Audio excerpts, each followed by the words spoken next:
Salam damai sejahtera para sahabat, apa kabar semuanya? Semoga semua para sahabat dalam keadaan baik dan penuh sukacita.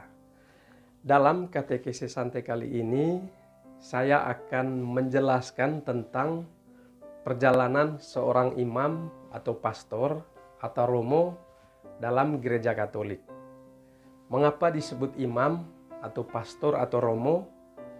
Berapa lamakah mereka sekolah sampai menjadi seorang imam?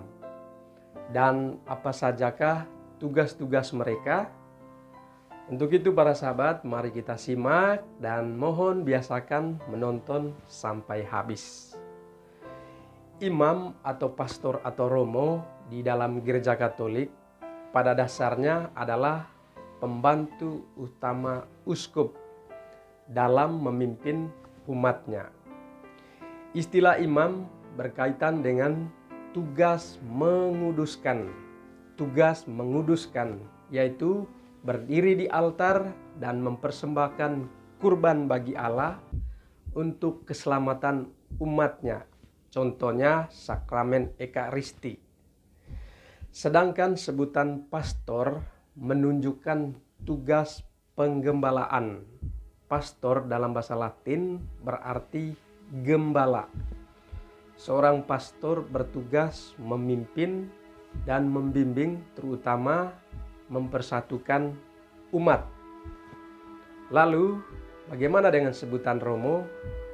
Romo artinya bapak, merupakan terjemahan bahasa Jawa dari kata pater, bahasa Latin, atau father, bahasa Inggris.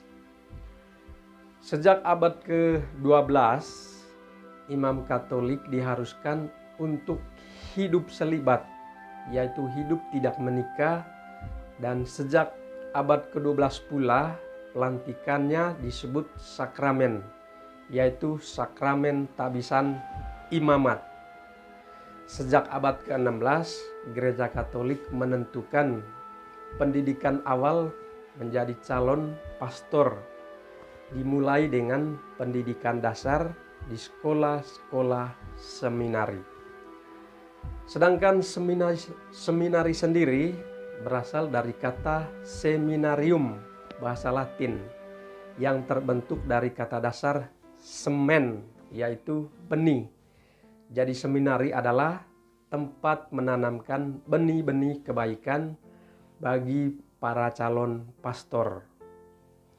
Pendidikan seminari biasa ditempuh dalam waktu 4 tahun, dimulai ketika seorang pria memasuki usia setara kelas 3 SMP atau pada lulus kelas 3 SMA.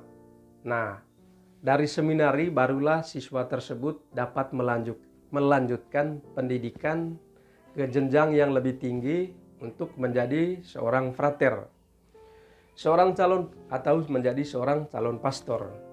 Setelah SMA, seorang calon imam dididik sekurang-kurangnya 8 tahun atau 10 tahun pendidikan, tergantung kongregasi atau ordo apa yang ia pilih. Jadi, tahun pertama adalah tahun persiapan.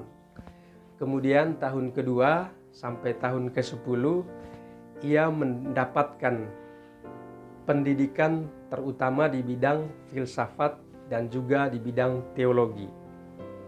Dan pada waktu ia dilantik menjadi seorang imam, ia menerima sakramen tabisan imamat. Dan tugas seorang imam ialah mengambil bagian dalam tugas pokok seorang uskup.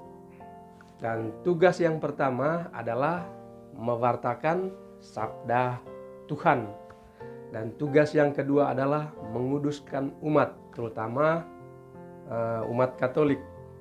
Artinya mendekatkan umat Katolik kepada Tuhan. Dan tugas yang ketiga seorang imam adalah memimpin dan menyatukan umat Katolik. Dan yang terakhir, para sahabat, para imam-imam ditugaskan atau diberhentikan oleh uskup tertentu.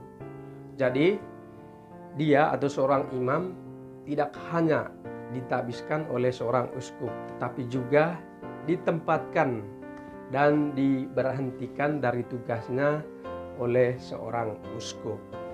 Nah, para sahabat, itulah imam atau pastor atau romo dalam gereja Katolik.